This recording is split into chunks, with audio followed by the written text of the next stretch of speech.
A convoy of trucks moved under the cover of darkness, their engines heavy with the weight of stolen life, and in that moment Ibrahim Traoré stood against a scheme that few even dared to whisper about.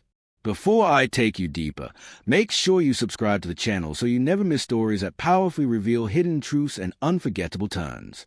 The night was thick with silence, but the silence was not empty. It was a silence of men trying to hide their crime. Rare logs, cut from ancient forests that had survived centuries, were chained together like prisoners inside those trucks.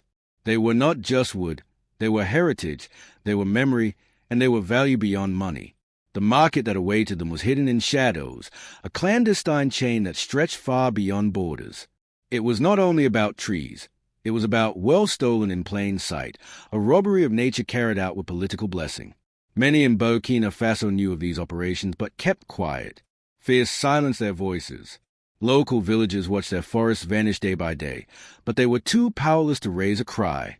Rumors spread that the buyers of these logs were not ordinary traders, but men tied to foreign companies who always walked untouched. The trucks drove on dusty paths, led by escorts who had been promised a share of the profit. Each driver was told to move fast, not to stop, and above all never to question the source of their cargo. Every mile were heavy with secrecy, every turn carried risk. Yet, what no one inside that convoy knew was that someone had been watching for weeks. Traoré had heard whispers about this operation. Whispers about forests being gutted not for the people but for hidden pockets. He listened, and unlike others, he decided not to stay silent. He did not move with empty speeches. He moved with intent. He chose a night when the operation was at its peak, when the largest shipment was on the move. That was the night he stood ready. At a distance, villagers felt something unusual.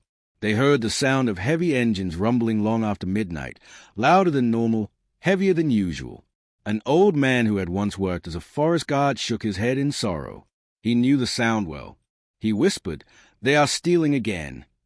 But what no one told him was that a leader was planning to stop it this time. Traoré was not born to accept theft hidden under silence. As the convoy pushed deeper into the road leading to the border, men inside the lead truck laughed. They believed no one would ever dare to stop them. But suddenly, lights flashed ahead. Shadows moved, but not of traders. Traoré had placed a line of men at the narrow bend, a point where the road had no escape. The first driver slammed the brakes. Dust rose, hearts froze. In the glare of headlights stood a man with fire in his eyes, and that man was Ibrahim Traoré. The dust from the halted truck still floated in the night air, wrapping the convoy in an uneasy silence that pressed harder than the sound of their engines. Every man inside those vehicles felt the weight of that pause. It was not just a stop on the road. It was a kind of stop that rewrites fates. Traoré stood in the beam of the headlights, his posture unshaken, his stare cutting through the darkness like steel. The drivers shifted nervously, and the guards reached for their weapons. But even before their hands touched cold metal, his voice struck harder than any gun could. Subscribe now if you want to see how one decision can alter an entire nation's story, because this night was not about timber, it was about dignity and survival. Traoré spoke slowly, each word deliberate, carrying not only authority but also a warning. He told them the forest belonged to the people, and every stolen log carried with it a stolen breath of life. The guards, hardened men used to threats and bribes, found themselves shaken. It was not his uniform that unsettled them, it was his certainty. He knew exactly what they were carrying, and he knew exactly who was behind it. The names were powerful, the kind of names that ordinary citizens only whispered in fear, but Traoré spoke them without hesitation. That boldness was more frightening than the rifles in his men's hands. The leader of the convoy, a middle-aged man with scars carved deep across his face, stepped forward. His voice carried arrogance, the kind born from years of protection under politicians and foreign traders. He warned Traoré to step aside, claiming the shipment was untouchable. He mocked the idea of resistance. "These logs," he said, "are already sold. They belong to men who sit in tall buildings far from here. Do you really think you can stop them?" His laughter echoed in the night, but it did not last. Traoré's men spread out, surrounding the trucks, their movements calm yet firm. No chaos, no noise, just a circle tightening with silent discipline. The drivers began whispering among themselves. They had been promised wealth, but what they saw now was danger far greater than any promise.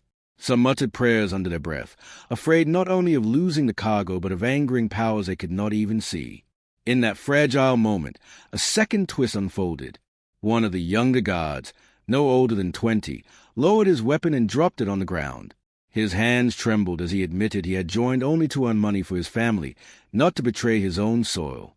His voice cracked as he spoke, confessing that he hated being part of this theft. That single act of defiance cracked the confidence of the others.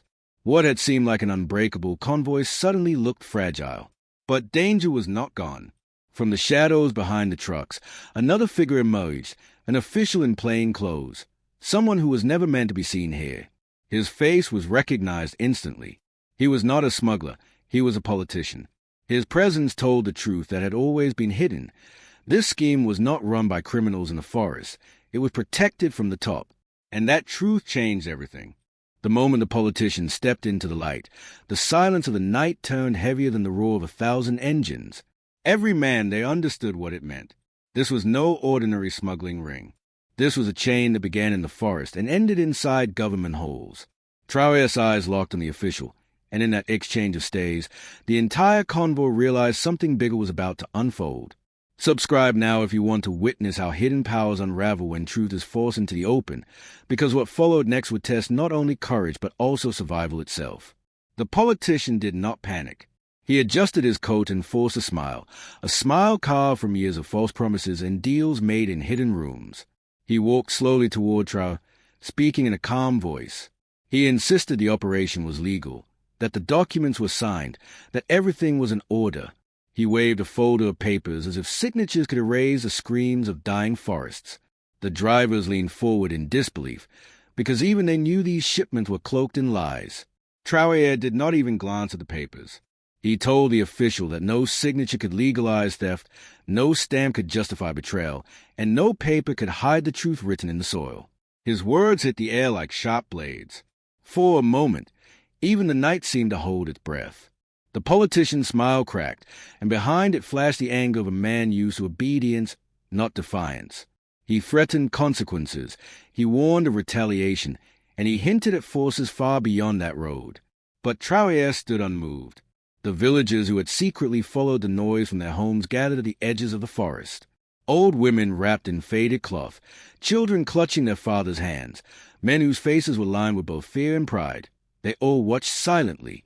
For years they had seen the trucks come and go, taking away the heart of their land. For years they had swallowed the bitterness of powerlessness. But tonight they saw something different. Tonight they saw a leader who spoke the words they had buried inside their chests. One of the villagers, a young boy, stepped closer. His voice was small, but it carried louder than the politician's threats. He shouted that the forest belonged to them, not to traders in secret markets. His cry was pure, unplanned, yet it broke the barrier of silence. More villagers began to murmur, their fear melting into something they had forgotten, courage. Soon the murmurs grew into chants. The forest, the logs, the soil, they shouted it was theirs. The politician turned pale. He realized the situation was shifting. This was no longer a hidden transaction. This was becoming a public stand. The guards who still held their weapons looked at the villagers, then at Traoré, and for the first time they doubted the side they were on. Power built on silence was crumbling in front of them, and every second stretched like a blade hanging above their necks. But before the tension could break, headlights appeared in the distance. Another convoy was approaching, larger, heavier, with more men and more weapons. The first group froze. Traoré narrowed his eyes. The politician smirked once again, because now the real game was about to begin. The glow of the approaching headlights cut through the trees like knives, growing larger, brighter, and heavier with each passing second. The first convoy stood still, trapped between fear of betrayal and fear of exposure. The villagers whispered in panic, some clutching their children tighter, others urging one another to stay hidden. The ground trembled under the weight of engines, and everyone knew that what was coming was not just another line of trucks, but an escalation of power. Subscribe now if you want to witness how one moment can explode into a storm, because his arrival would twist the story into a battle no one could escape. As the second convoy rolled closer, the politician's smirk returned. His posture straightened, his confidence renewed. These were not ordinary escorts. These trucks carried reinforcements, armed men hired to ensure no interference, men who did not ask questions, men who only followed orders paid in cash. Their faces were hidden under masks, and their rifles gleamed under light. The villagers gasped, some stepping back into the shadows, afraid of the storm they could not control. For a moment, it seemed as though the forest itself was holding its breath. But Traoré did not move. His men stood firm around the first convoy, their grip steady, their eyes locked on the unfolding threat. The politician raised his hand and ordered the second convoy to advance. Engines roared louder, dust clouded the air, and tension rose until it felt like the night would split apart. Then, Traoré lifted his arm, a signal of defiance, and his men blocked the road with unshaken resolve. The two forces faced each other, headlights glaring into headlights, rifles staring into rifles. The younger guard who had already thrown down his weapon earlier now stepped forward again, his voice trembling but strong. He pleaded with the masked men to see the truth, to understand that this was not just about money, it was about destroying the very roots of their land. His words cracked with desperation, but in that crack there was honesty. Some of the masked men shifted uneasily. They had come for pay, not for a war against their own soil. The politician shouted angrily, accusing Traoré of rebellion, of betraying the very nation he claimed to save. He warned that leaders who defy power end in silence. His words echoed like poison, but Traoré answered calmly, saying that silence was a true betrayal, and that leadership meant carrying the voice of the people even when it placed your life on the edge. The villagers erupted in agreement, their chants rising louder than the engines, louder than the weapons. The second convoy slowed, hesitation spreading like wildfire. Some drivers avoided eye contact, others muttered to one another nervously. The weight of their rifles suddenly felt heavier. For the first time, doubt entered the enemy line. And then, from the farthest truck, a door opened. A man stepped out, different from the rest. His presence was commanding, his silence more dangerous than shouts. The masked men instantly straightened, as if a commander had arrived. The politician's grin widened. Who was this man, and why did his arrival shift the air with such invisible force? The man who stepped from the last truck carried no visible weapon, yet his presence was heavier than the rifles surrounding him. He was tall, his steps slow but steady, and every masked soldier straightened at his sight, as though fear itself commanded them. His coat swayed with the night breeze, and his eyes scanned the scene with cold precision. The villagers fell silent, their chants breaking into uneasy whispers. Traoré held his ground, his gaze sharp, knowing instantly that this man was not just a hired fighter. Subscribe now if you want to see how the hidden faces of power reveal themselves when truth refuses to bow, because his arrival was about to expose more than anyone expected. The politician hurried toward him. Bowing slightly, his arrogance suddenly softened into obedience. His voice carried the tone of a servant greeting his master. He whispered quickly, but the quiet forest carried the sound farther than he intended. The villagers heard fragments about contracts, about deals, about promises made in distant boardrooms far from African soil. This man was no ordinary commander. He was a link between foreign greed and local betrayal. His presence explained the confidence of the entire operation. He looked at Traoré without a word at first. The silence stretched long, pressing on the hearts of everyone present. Then, in a low voice, he accused Traoré of disturbing a legitimate trade, of standing in the way of development. The words carried polished deceit, the kind crafted in offices lined with polished wood and golden pens. He claimed the timber was part of international agreements, that the money would flow into the nation, that jobs would be created. To a casual eye, it sounded convincing, but to the villagers who had watched their forests vanish, it was poison covered in sugar. Traoré answered with a steady tone, rejecting the false promise.